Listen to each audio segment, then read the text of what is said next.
Hey, what's up everyone? Mendel here. I hope you are all doing awesome and wonderful.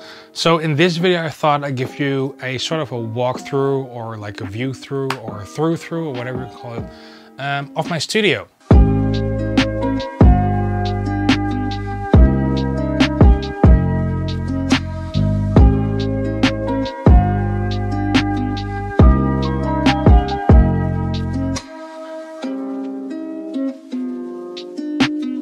This video is sponsored by OWC, Otherworldly Computing. More about them later. Also, before I forget, I'll put affiliate links of everything I talk about in this video in the description box down below.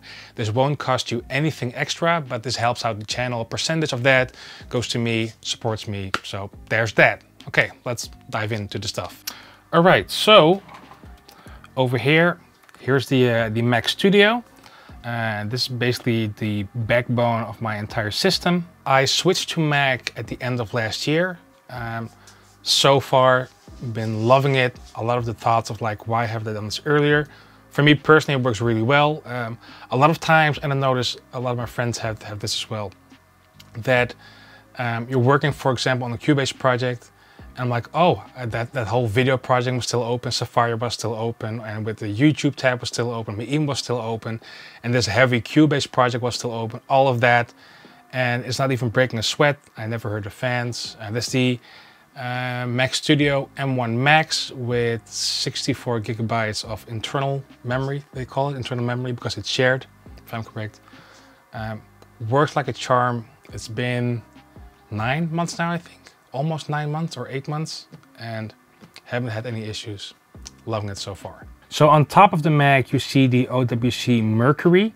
This is basically my backup for Time Machine. Mac has a system called Time Machine where you can technically go back in time for backup stuff. This has an M.2 drive in it and an SSD drive, which is constantly backing up my audio projects and the main like hard drive. And on top of that is my battery charger for my camera batteries. On the back of this Mercury thing, I'll show you a shot. There are a lot of like Thunderbolt ports, which I use for charging and connecting different devices. Because with Thunderbolt, you can do like chaining. So a lot of stuff goes in here and then goes into the Mac with one cable. While we're here, this is my screen. This is the BenQ PD3220, if I'm correct. It's a 4K monitor, which gives me a lot of real estate for Cubase project. And there's a dog making a lot of sounds here. I'm babysitting this dog for 3 weeks. So yeah, so that's the monitor. Let's go to the interfaces. All right, so for my interfaces, I'm using Universal Audio. This is the Universal Audio Apollo X8. And over here I have the Apollo X4. And they're connected together via Thunderbolt, and then those are linked back into my Mac Studio here. It's sort of a shame that with UAD VST3 plugins are currently not supported on the DSP chips, because normally with Apollo interfaces you can run the plugins on the DSP chips, so it doesn't take any processing power of your Mac or Windows system. But currently VST3 is only supported on their UAD-X, which is on the running on your computer. So I'm still waiting for the update where the VST or the VST2 plugins will be updated to VST3, so we can just use those chips again, because Cubase 12 doesn't support VST2 anymore, if I'm correct. So that's kind of a shame, but UAD, hopefully you'll update those plugins soon to VST3. So yeah, so that's the Apollo X8. Over here, this is my power strip, or basically my power conditioner. This is from a company called Black Lion Audio. Not sure if you can see it like that. That should be visible. This basically checks the, what's called, like, you have clean power, but if there's no wiring volts or abnormal voltages, and there's a protection in this in case something happens with the power outage or when too much power or lightning strikes. The odds are slim, but I'd rather have this this in here. I'm not sure if this will protect me if lightning strikes, but well, who knows? Who knows? I wouldn't say we'll see. But the very cool thing about this thing versus other power conditioners is when you turn it on, it goes in step phases. So on the back there are 6 power plugs, and it's like it first activates the first 2, and then the others, instead of when you switch it on, everything goes on at once. Which I first had with, I had 2 strips of these, this 20 euro strip. And when I turned on, like the whole power in the apartment would go down, because it was like boom, instantly a lot of power requirements. And this solved that. So like when I turn it on, it first turns on the interfaces, then computer, and then my monitor and the bus compressor. We'll talk about that later. And now let's talk about this thing right here, which is crucial for my system, for my workflow. This is the OWC Flex 1U4. And while we're talking about OWC, let's talk about our sponsor for this video. This video is sponsored by OWC. Otherworldly computing gives you the most out of technology, ranging from production-grade SSDs, external and internal drives, memory cards, docks, PCIe expansions, and Thunderbolt and USB connectivity with over 30 years of experience. I've been using OWC products for the past 3 years, since stability and speed is a crucial factor for my workflow, and OWC definitely delivers. Check out the links in the description box down below to learn more about OWC, Otherworldly Computing. Back to the video. Alright, so back to this. So this is the OWC Flex 1U4. This has 2 U2 drives. It has 2 hard drives, and these are in RAID, which means this one's copied constantly to this one. So if one fails, I always have a backup, and this is basically my entire backup system. And this drive is for all my audio projects. This is for all my video projects. And when I'm done, like my work drives, I back up to this. And I'll show you right here on my computer. As you can see over here, for audio productions, video productions, sound library. So in here in the back, and if I still have the footage, I'll show you, but there's an OWC Excelsior, which is a very, very, very fast drive, which is over 2 gigabytes per second, if I remember correctly. And this has all my sound libraries in it, like drum sample libraries, orchestra, you name it. This is the Time Machine, which again was backed up by this thing right here. And over here we have the backup folder, which is these 2 drives in RAID format. So this is the software that comes with it. So you can see audio productions, backup, and this backup is in the mirror mode, which is like called RAID 1, if I'm correct, something like that. And these are the other drives. It's software called SoftRAID, which manages like all these options to put drives together. So for example, the Excelsior has multiple M.2 drives, and they're put together as one drive. So that's a pretty cool solution. Before I forget, on the back of this you have a ton of USB ports and Thunderbolt ports, which connect a lot of stuff. I have my iPad connected to this, my speakers as well, because I can control them via USB. We'll talk about the speakers in a bit. A lot of stuff is connected to this, and then with one Thunderbolt cable, it's going into my Mac Studio. So yeah, lifesaver. Love this thing. So over here I have my iPad. In my spare time I read a lot of books on it, and for work I connect it through my what's it called again, lightning cable, which is going through this little hole over here. Sometimes I use to charge my phones. Most of the time it's to connect my iPad. This is basically a well, you could say like a glorified or customized MIDI controller. So I use this software called Touch OSC, and basically you have to make everything yourself, but basically it's some basic controls, which is very pleasant to work with for orchestral stuff or choirs or you name it. So I can control MIDI, program MIDI with it. I have like different templates. You see here strings. Not sure if you can see it. Strings CSS. Let me just down the a bit darker, but you can hopefully you can see it more clear. So it's like the modulation control, expression, volume, pitch. Then I have all these template buttons. So for an example, if I have my orchestral template and I press strings, I only see the strings, string tracks, brass, woodwinds, keys, etc. I have my velocity. Sometimes I use this for programming drums. So when I press velocity 70, then everything that's selected becomes velocity 70. And I use 2 string libraries, or 2 libraries mainly. The main one is Cinematic Studio, CSS. And then I have like here all my articulations, like legato, sustain, and what else do we have here? Spiccato, staccatissimo, staccato. So basically I can press staccato and then use that and it programs it. So that saves a lot of time. It took a lot of time to set it up, but man, I can't tell you how many hours or practically days now I've saved using this. I also use a lot of BBC Orchestra. Same thing here. And then we have also the different presets. The very cool thing about BBC Orchestra, by the way, is if you have that Spitfire, they release these expression maps for Cubase, which you can just import and then you can just link it up. So that's pretty cool. It saves a lot of time. But yeah, so that's my iPad. Sometimes I also use it for, what's this software called again? This is called Cubase Remote or Cubase IC Pro, which basically lets you control Cubase from remote point of view. Like when you record stuff, you see it here.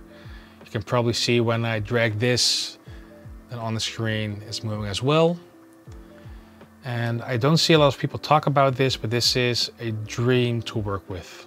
This is very handy. Yep. So that's the iPad. When we go to the other side of the desk, this is my quad Cortex. You probably know this awesome, phenomenal device. I'm currently recording re-recording my first solo album, Subliminal Colors, using this on a couple of parts. I'm also using a lot of Tonex, but that's in the box. Tonex and a tiny bit of neural amp modeler as well. Whatever sounds good. Over here, I have my Audioscape bus compressor. There we go. There we go.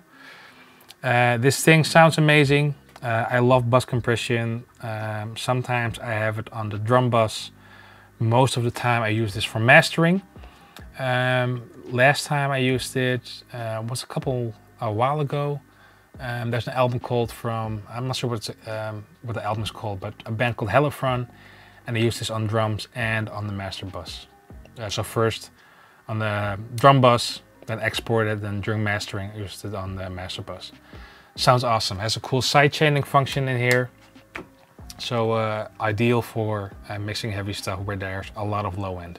So from there, these are some scent candles. You might laugh, but I have to say, this is from a company called Rituals. And mainly I was against this stuff, but my girlfriend was like, just come into the store and smell it. And I was like, holy damn, okay, it smells really good. So I put it in the studio, and now my studio smells like smooth violet, whatever that may, but it smells amazing. I have to get new ones almost done, but this in the studio, it's a breeze to come like walk to the studio. It smells lovely, lovely.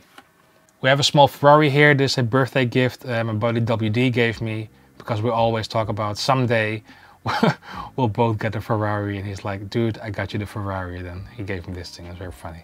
And a small little plant, which is fake, I think. Yeah, it's fake, it's fake. All right, so let's talk to the speakers. Talk to the speakers. Let's talk about the speakers. All right, so these are the speakers from IK Multimedia. They're called iLoud speakers. These are the Precision 6, if I'm correct. And IK Multimedia sent me because I wanted to try them out. And they seriously, absolutely blew me away. I'll make a separate video about this. They calibrate the room, and it's really pleasant to listen to, even for long hours. I will probably never try anything else. I'm also in such a short amount of time, so used to them. Sound amazing. Just sound amazing, but I'll do a separate video about that. All right, so let's talk about the desk. And the desk is built by a friend of mine called Dower Boy. Also, I'll put a link in the description box down below. Believe it or not, but this is, I think it's either the first or the second studio desk he ever built. And I had some specific requirements, and he blew it out of the park. I couldn't be more happy with it. Like, the measurements are perfectly for my height, how I sit. Loved it. Like, my main requirements were, I want to have the good height. I want to have like a keyboard slider underneath it. I want to have 2 spaces for rack mount gear. And I love it. It's a lovely desk to work with. It's a joy to go to work sitting behind this. I'm happy with it. While we're talking about that, let's talk about the keyboard. So this is a keyboard from StudioLogic, and this keyboard is called the SL88 Studio. The keys are weighted because I'm classically trained. I love how this feels. It doesn't feel like an actual piano, I have to be honest, but for the price range, because I think it was 300 euros or something with weighted keys, that's a steal in my opinion. And I use this a lot for orchestration stuff, but also for piano practice. Currently practicing some pieces, and this thing feels awesome. So yeah, definitely love this keyboard. As you can see over here, this is my pen tablet, because I remember in 2018 and 2019 I was working so much and that my wrist was really hurting. Not because of the resting point, but more about the angle. So I had to come up with a solution. I remember Jacob Hansen, the producer, back when we recorded with him in 2014, I believe, he used a pen tablet. And I was like, let's try it out. So, and I love it. It works. All the pain went away in my arm. I think I've become really fast with it, how it basically works. Like when I put the pen on the tablet, there's basically a click. This button right here, let me see if it focuses. Can't get it into focus. There we go. So this, we have two buttons here. This is my right click. This button is middle click, and in Cubase when you do middle click, you can do this free roaming thing, which is really pleasant. And then over here I have like some shortcuts. So that's pretty neat. I have the scrolling wheel here. Yeah. So there's the Wacom Intuos Pro M. I also have an S just as a backup, but yeah, it works like a charm for me at least. So let's talk about these absorption panels. So I made these are the new ones. I made these together with my father-in-law. Basically he did 70% of the work because he's an awesome carpenter, and he helped me big time. I gave him the measurements, and he made these, how do you call them? Like these wooden panels himself, like in the factory. And then he brought those to his home. Then together we like built the frame, and this was pretty cheap to make. I think it was for 8 panels, because I also have over there. For 8 panels, I think it was 300 euros or 400 euros in total. Everything together, including material. Yeah, and so this has, I can't remember if it was glasswood or rockwool. I'll put all the measurements and the details in the description box below as well. But yeah, the reason I made new ones, the old ones were 4 centimeters thick. These are around, let me see in focus, in 10. And when I made those 4 centimeters one, I didn't know anything about panels. But basically, the thicker the panel is, depends on the room, but the thicker the panel is, the better. So these are, I think it was 9 centimeters, 10 centimeters thick, and which greatly improved the absorption of my mixing space. So for filming, it's also the camera I have in my hand. This is the exact same thing with the same lens. This is the Sony A6400, and this is the Sigma 1.6 millimeter,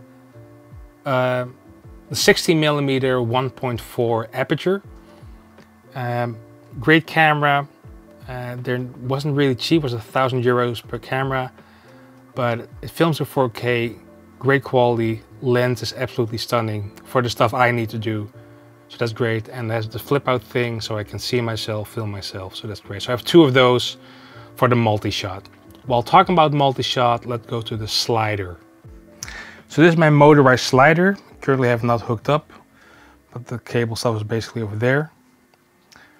But basically this automatically pans your camera, which is great. It makes it really look pro, your video. So for example, when I turn these things. When you focus on this, you can see it automatically pans the camera. So that's pretty great. So I use that as my second camera behind me, so I have these smooth shots, and when I do a guitar playthrough, you have this nice motion of basically a more cinematic look, if that makes any sense. Talking about cinematic look, the most important thing of the video is lighting. This and that light are, I think it's the same brand, I have to look it up.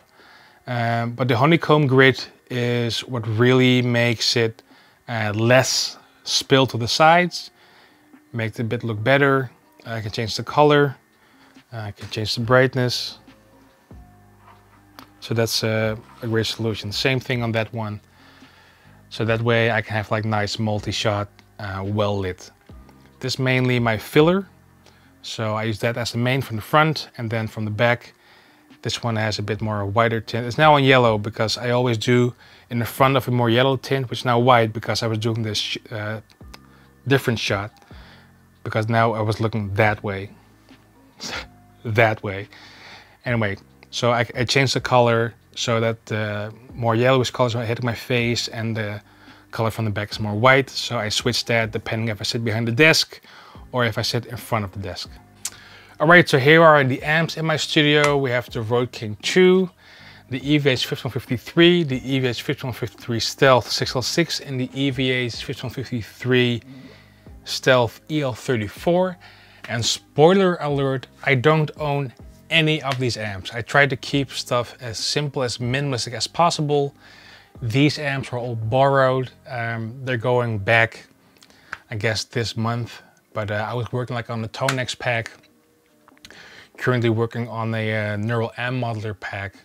So I was borrowing these things from friends, and this one is mainly borrowed because like I said before, I'm reworking on my first solo album.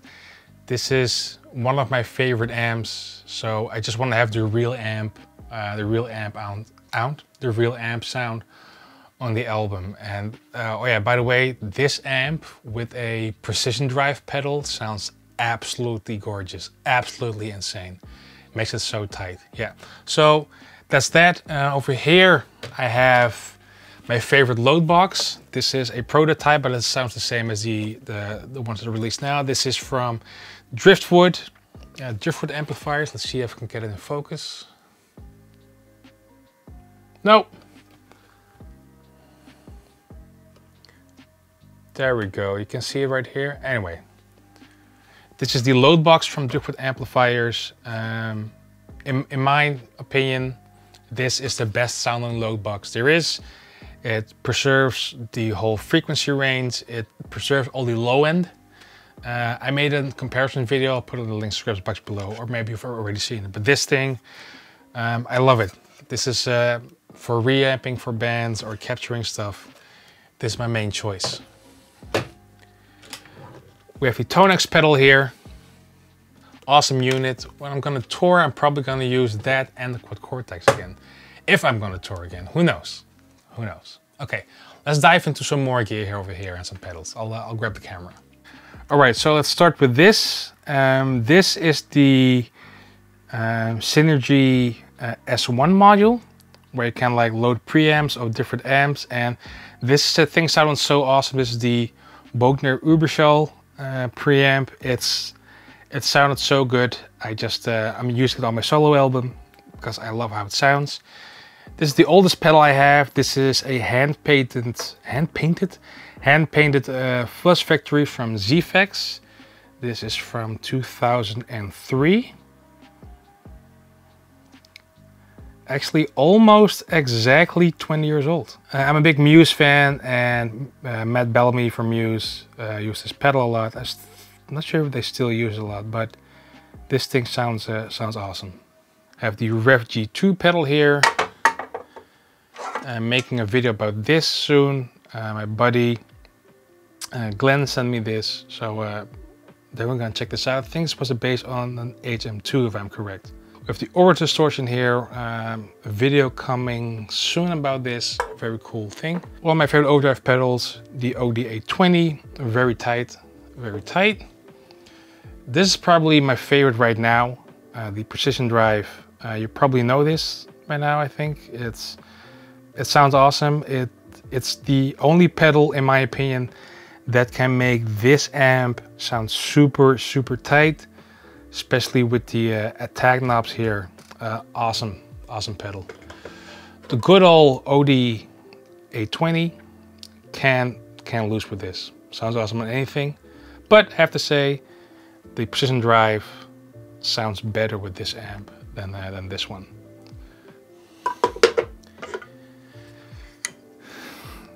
This pedal is borrowed from my buddy Koen van der Meij, the guitar builder.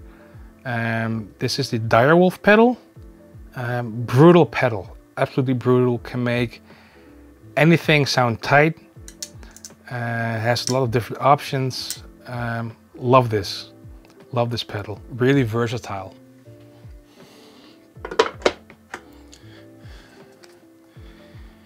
And here we have the Marshall Jackhammer.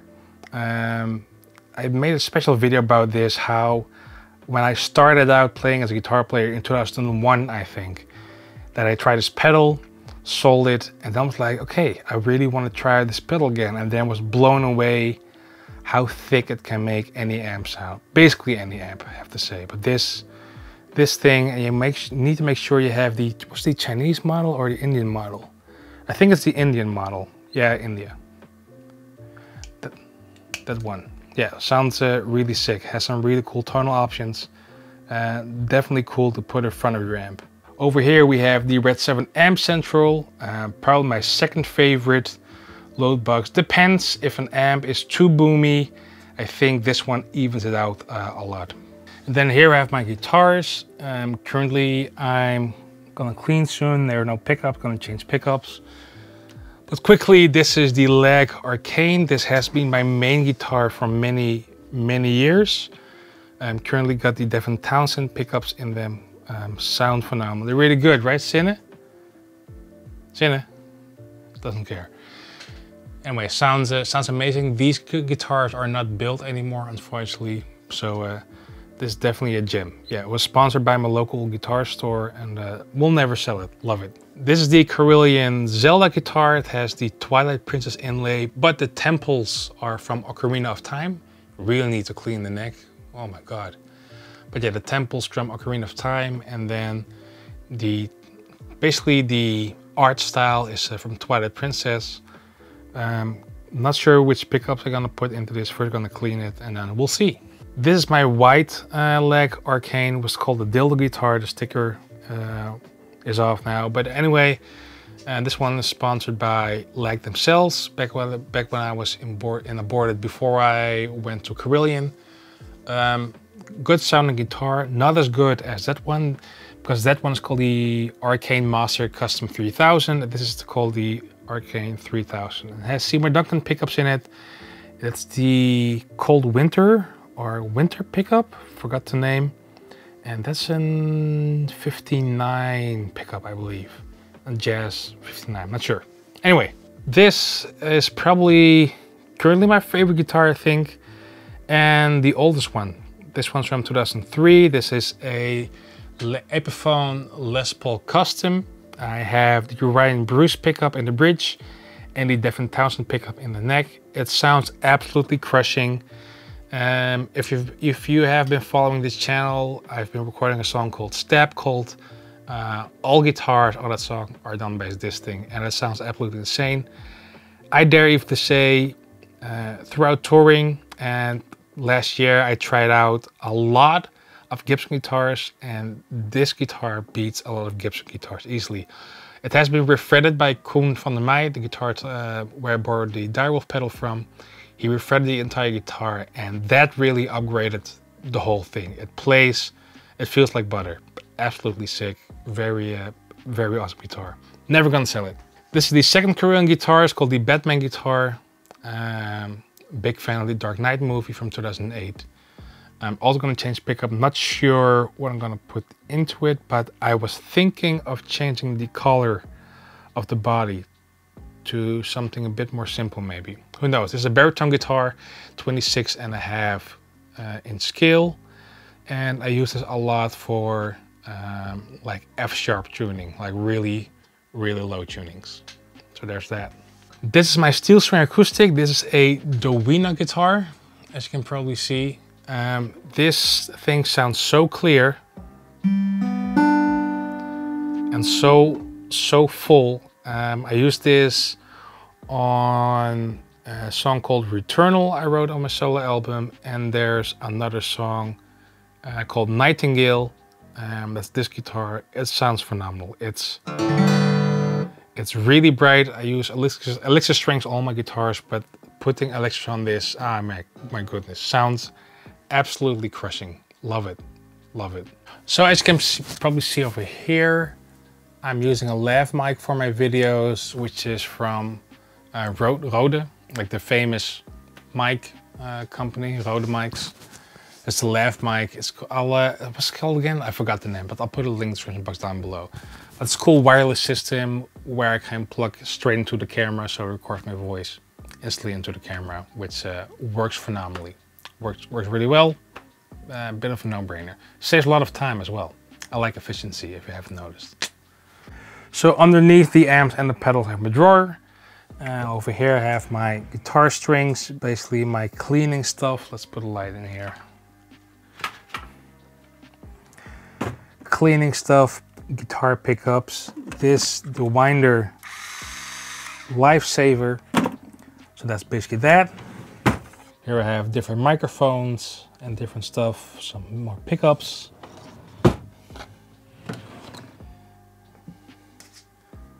More stuff, a lot of cables. I need to clean up this drawer. Anyway, here are my headphones. These are the Olo Audio headphones, backup drives, music scoring books. This book is from How to Train Dragon.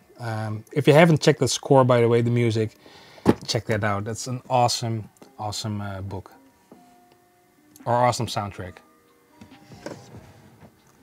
More backup drives.